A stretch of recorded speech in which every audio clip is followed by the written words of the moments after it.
Pariyaram medical കോളേജിലെ labour റൂമിൽ അതിക്രമം നടത്തിയ യുവാവ് അറസ്റ്റിൽ. കാഞ്ഞങ്ങാട് സ്വദേശി റാഷിദാണ് അക്രമം നടത്തിയത്.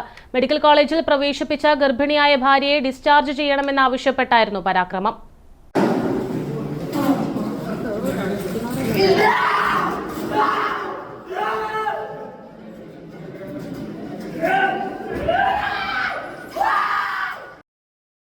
വെള്ളിയാഴ്ച രാത്രിയോടെയാണ് സംഭവം.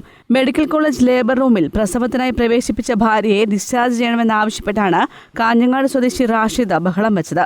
ആവശ്യം നിരാകരിച്ചതോടെ നഴ്സിംഗ് ഓഫീസർ സനിലയെ ചീത്ത വിളിക്കുകയും ലേബർ റൂമിലെ വാതിലുകളും ഫർണിച്ചറുകളും അടിച്ചു തകർത്ത് ആശുപത്രിയിൽ ഭീകരാന്തരീക്ഷം സൃഷ്ടിക്കുകയും ചെയ്തു.